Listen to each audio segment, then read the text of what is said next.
البدع والأهواء، أهل البدع العقائدية وأهل البدع السياسية. نقول بيننا وبينكم السلف، بيننا وبينكم الكتب، كان فيقول البدع بيننا وبينكم. Bismillahirrahmanirrahim. Qala Imam Nawawi rahimahullah.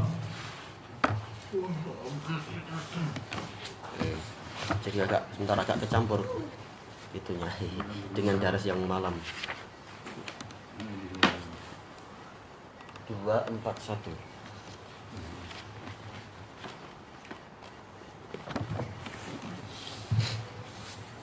Tayyib, qala Imam Nawawi rahimahullahu taala an Abi Hurairah. Wa an Abi Hurairah. Sebentar. Oh iya ya. Bentar. Ada yang sama dengan anak punya antum, muka surat berapa itu? Bentar, karena anak agak kacau dengan daras yang baru. Anna rajulan. Bentar. Masalahnya adalah nombor sama nombor lain. Ini 361. Ana 361. 361 kan? Ana 361. bentar, ini bingung kita. Tanda sering lepas, mudah terbang. Bentar. Yang ini sama 361. 389 di sini. Tayyib. Hadis yang ke-389 kalau cetakannya Syekh Abu Amr. Wa an Abi Hurairah radhiyallahu anhu anin Nabiy sallallahu alaihi wasallam anna rajulan zara akhan lahu fi qaryatin ukhra. Dari Nabi sallallahu alaihi wasallam yang menceritakan bahwasanya ada seseorang yang mengunjungi saudara dia di desa yang lain. Fa'arsadallahu ta'ala ala madrajatihi malaka. Lalu Allah Ta'ala mengirimkan atau mengutuskan mengikuti jalan tersebut seorang malaikat. Falamma ata alaih, ketika malaikat itu mendatanginya, qal aina turid. Malaikat itu bertanya kepadanya, kemana engkau inginkan? Kamu ingin kemana? Qal uridu akhan li fi hadhil qaryah. Saya ingin mendatangi saudara saya di desa ini. Qal hal laka alaihi min ni'matin tarubbuha alaih. Apakah engkau memiliki hutang kenikmatan yang engkau ingin membalasnya kepadanya? Engkau ingin mengurusinya, membayarnya dan seterusnya? Qala la ghaira anni ahbabtuhu fillahi ta'ala. Enggak ada selain saya ini sayang pada dia, saya cinta pada dia karena Allah Ta'ala. Qal fa inni rasulullahi ilaik. Sesungguhnya saya ini adalah utusan Allah kepadamu, bi annallaha qad ahabbaka kama ahbabtahu fi. Menceritakan bahwasanya Allah telah cinta kepadamu sebagaimana engkau cinta kepada orang tersebut karena Allah. Diriwayatkan oleh Imam Muslim. Qala Nawawi rahimahullah yuqal arsadahu likadza idza wakkalahu bihifdih. Apabila dia diserahi urusan untuk memeliharanya, menjaganya. Wal madrajah bi fathil jim warra at-tariq, jalan. Daraja artinya adalah salaka, jalan, berjalan. Wa makna tarubuha ay taqumu biha wa tas'a fi salahiha, yaitu engkau mengurusinya dan berusaha memperbaikinya. Tayyib. Disebutkan di dalam hadis ini ada seseorang yang mengunjungi saudara dia di desa yang lain. Ini menunjukkan apa? Rasulullah SAW menceritakan ini, dijelaskan oleh Ibnu Hajar dan lain-lain. Ibnu Hajar walaupun ini di Sahih Muslim, tapi Ibnu Hajar sering menukil hadis-hadis dari tempat yang lain. Memang bahwasanya Rasulullah SAW menceritakan ini, yang dimaksudkan adalah kisah di Bani Israel, bukan di umat ini. Dan Rasulullah SAW menceritakan ini adalah sebagai apa? Bentuk pensyariatan. Karena Rasulullah tidak mencela dan tidak menyalahkan. Menunjukkan apa? Ini adalah bagian dari syariat, yaitu apa? Disyariatkan untuk saling mengunjungi. Makanya Rasulullah cerita ini tentang pentingnya masalah saling mengunjungi karena Allah. Ada seseorang yang mengunjungi saudaranya, disyariatkannya ziarah. di desa yang lain. Ini menunjukkan apa? Ziarah itu diperbolehkan walaupun sampai ke masafah safar. Karena makruf di zaman-zaman dulu yang namanya qaryah itu adalah kota yang besar. Bukan hanya antar desa sini sampai ke kampung sebelah, bukan. Baik, berarti apa? Ada safar, menunjukkan apa? Ziarah walaupun sampai tingkat safar itu boleh.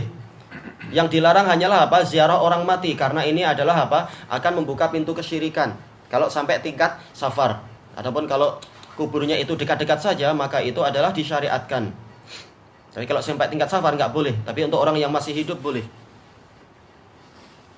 Makanya boleh kita apa? Ziarah ke Madinah, ziarah ke Makkah, ziarah ke Taif dengan niat adalah apa? Ziarah ke ulama, ziarah ke teman dan sebagainya walaupun itu safar. Demikian pula banyak orang-orang yang ziarah ke Damaj atau ziarah ke markis-markis ilmiah yang lain walaupun jarak safar. Ini adalah perkara yang digalakkan dan pahalanya banyak. Fa'arsadallahu ta'ala ala madrajatihi malaka. Lalu Allah Ta'ala mengirimkan dan mengutuskan, atau kalau disebutkan oleh Imam Nawawi di sini, yaitu apa? Menyerahkan, mewakilkan penjagaan orang ini. Tapi arsoda ala itu tidak sama dengan arsodali.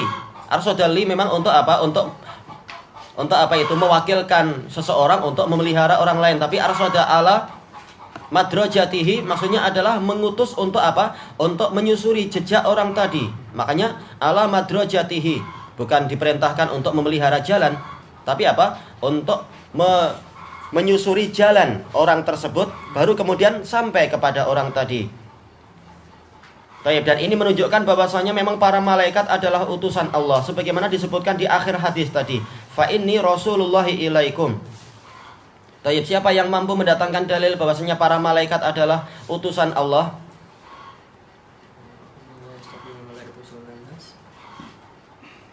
Allah yastafi minal malaikati rusulan wa minan nas. Itu dalil yang sangat bagus. Betul. Allah memilih apa itu dari kalangan para malaikat dan manusia sebagai apa? Sebagai utusan-utusan. Baik, siapa yang punya dalil yang lain? Alhamdulillah. Alhamdulillahi fatiris samawati wal ardi ja'ilil malaikati rusulan. Segala puji bagi Allah yang menciptakan langit dan bumi dan menjadikan para malaikat itu sebagai utusan-utusan. Utusan kepada malaikat yang lain atau utusan kepada manusia dan seterusnya. Sesuai dengan yang Allah Ta'ala kehendaki. Dan namanya saja malaikah dari apa? Mal'ak. Mal'ak artinya adalah risalah, yaitu apa? Pengutusan. Bukan dari malak, yaitu kerajaan, tapi apa? Mal'ak. Jamaknya malaikah. Seandainya malak, jamaknya adalah apa? Boleh jadi muluk dan yang semacam itu. Walaupun karena mal'ak kemudian apa? Orang Arab suka meringankan. Jadi apa? Hamzahnya dihapus jadi malak. Tapi bukan dari al-muluk, tapi dari apa? Al-alukah, yaitu artinya adalah risalah. Tayyib, falamma ata alaih, manakala malaikat ini telah mendatanginya, setelah menyusuri jalan dia, jumpa dengan dia, qal aina turid, maka dia bertanya, kemana engkau ingin pergi? Kamu ingin pergi kemana? Menunjukkan apa? Di antara bentuk persahabatan dan mu'anasah, yaitu keakraban, boleh kita tanya, Anda mau pergi kemana? Oh, pagi-pagi ini Anda ada sibuk apa? Hendak pergi kemana? Apa rencana Anda? Apa jadwal Anda? Boleh. Tidak seperti apa ucapan orang ditanya baik-baik langsung dia bilang menyibuk aja. Oh, nggak boleh. Ini sekedar apa? Tanya keakraban. Boleh jadi dia akan bantu kita, atau boleh jadi dia akan menolong ini menolong itu, atau menaikkan kita di atas kereta kita, di atas kereta dia. Lumayan. Daripada kita mengukur jalan 1 meter demi 1 meter, 1 kaki demi 1 kaki. Lebih enak apa naik kereta? Atau seperti ucapan orang Arab, orang Yaman sebagian, ditanya malah dia bilang isdakhalak. Untuk apa ikut campur? Enggak apa-apalah, kita tanya baik-baik, dijawab baik-baik. Kalau memang rahasia bilang, oh mohon maaf ini rahasia. Oh ya sudah. Enggak perlu dimarahi. Masih baik ada orang peduli sama kita, itu masih baik. Tayyib. Maka apa? Orang ini ketika ditanya dia menjawab, uridu akhan li fi hadhil qaryah. Saya ingin mengunjungi saudara saya di desa ini. Ini menunjukkan apa? Sekedar menceritakan sebuah amalan karena ditanya itu tidak bertentangan dengan prinsip keikhlasan. Kalau apa ditanya jawab tanpa apa? Tanpa ingin tanpa ada niat riya.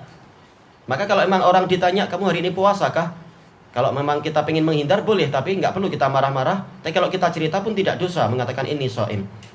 Ditanya kamu puasa? Naam. Seperti saudara-saudara yang lain dan sebagainya.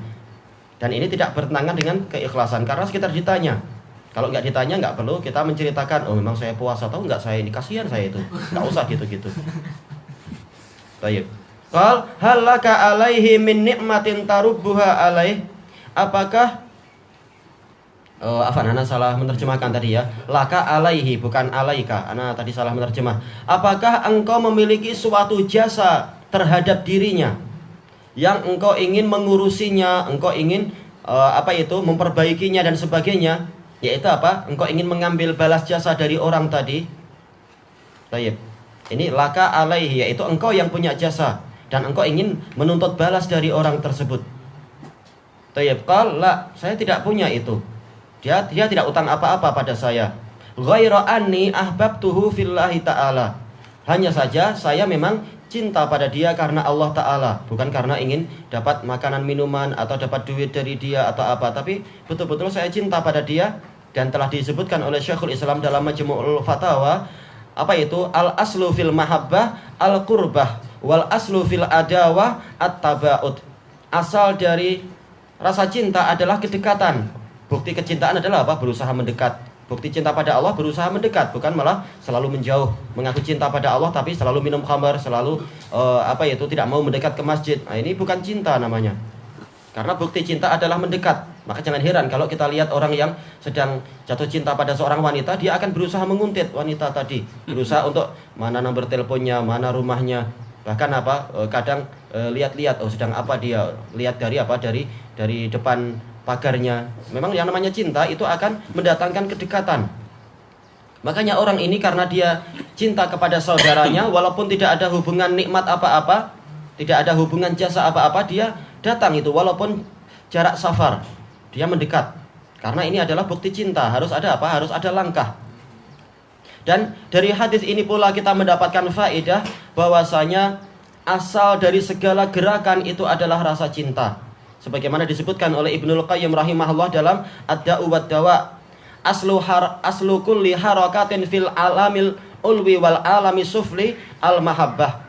Asal dari segala gerakan di langit dan di bumi adalah rasa cinta. Kenapa para malaikat banyak berzikir? Karena cinta pada Allah. Kenapa malaikat itu berbuat ini dan itu, rela melindungi kita karena cinta pada kita. Demikian pula kenapa orang tua kita sampai rela kurang tidur, rela untuk menghabiskan dana karena cinta pada anaknya, karena sayang pada anaknya. Demikian pula seterusnya. Demikian pula kenapa seseorang itu sampai rela korupsi, karena cinta pada keluarganya, walaupun ini kecintaan yang keliru. Daripada keluarga saya yang miskin, lebih baik orang lain yang saya miskinkan, keluarga saya selamat. Apa itu? Dia cinta pada keluarganya. Tentunya ini cara yang keliru, mengorbankan orang lain yang enggak dia cintai. Dia sayang keluarga. Demikian pula orang yang rela untuk merompak di jalan-jalan atau menjadi istilahnya penyamun dan sebagainya itu. Kenapa? Dengan alasan sayang anak, sayang istri atau sayang siapa. Sampai rela untuk membunuh orang lain demi sayang pada keluarga. Bahkan kenapa orang itu rela untuk mengorbankan temannya? Rela karena cinta pada diri sendiri. Daripada diri saya yang celaka, teman saya ajalah yang celaka duluan. Tayyib. Makanya dia rela untuk Karena dia cinta pada diri sendiri, dia rela untuk merubah pepatah yang sudah paten. Yaitu harusnya kan kalau kamu ingin mendatangi keluargaku, maka langkahi dulu mayatku. Tapi saya nggak maulah, saya mati duluan. Kalau kamu ingin mendatangi keluargaku, maka langkahi dulu mayat tetanggaku. Rela merubah pepatah karena cinta pada diri sendiri. Biar tetanggaku yang mati duluan, ngapain saya yang mati? Jadi segala gerakan, baik itu mahabbahnya adalah mahabbah yang betul ataukah mahabbah yang keliru, gerakan itu keliru ataukah gerakan betul, maka dia dibangun di atas kecintaan. Sama saja cinta itu cinta yang hak ataukah cinta yang batilah. Semuanya adalah karena cinta. Segala gerakan itu adalah dibangun atas rasa cinta. Kenapa orang rela untuk membanting tulang pagi, sore, siang, malam? Karena Karena cinta. Cinta untuk mendapatkan uang. Jadi semuanya adalah dibangun di atas rasa cinta. Atau cinta karena Cinta untuk meraih kebahagiaan dan seterusnya. Semuanya adalah karena cinta. Cuma segalanya itu akan sia-sia kalau bukan karena Allah. Makanya orang ini karena dia itu gerakannya sampai sejauh itu semata-mata cinta karena Allah, mencintai saudaranya karena Allah, maka betul-betul apa? Allah Ta'ala membalas dengan kebaikan yang luar biasa. Dikirim malaikat, boleh jadi adalah malaikat dari sisi Allah. Ini jarak yang bukan lagi jarak safar ini, dari langit atas sana sampai ke bumi. Ini jarak yang sangat jauh, balasan melebihi amalan. Allah mengirim malaikat dari jarak yang sangat jauh itu. Untuk apa? Mengirimkan pesan dari Rabbul Alamin, yaitu apa? Allah telah cinta kepada dia sebagaimana dia cinta kepada saudaranya karena Allah. Ini betul-betul jawaban yang luar biasa dan hasil yang tidak tanggung-tanggung. Makanya kemudian setelah dikasih tahu seperti ini, maka malaikat ini mengatakan, sesungguhnya saya adalah utusan Allah kepadamu. Padahal orang ini tidak dikatakan dia sebagai nabi, tapi dia adalah apa? Wali dari wali-wali Allah. Kata para ulama, ini bukan apa? Bukan nabi dia. Karena tidak ada dalil mengatakan dia nabi. Tapi memang di zaman Bani Israel sering malaikat itu datang kepada yang bukan nabi. Seperti apa? Datang kepada Maryam, juga apa? Datang kepada beberapa orang yang lain dan seterusnya. Untuk menyampaikan apa? Pesan bahwasanya Allah cinta pada dia. Ini keagungan yang sangat tinggi. Menunjukkan apa? Betapa besarnya pahala ziarah di jalan Allah Ta'ala. Ziarah karena Allah Ta'ala. Allah Ta'ala cinta kepada orang yang melakukan amalan tadi. Tayyib ilahuna wallahu a'lam. Nama orang ni tak dikenali. Disebutkan.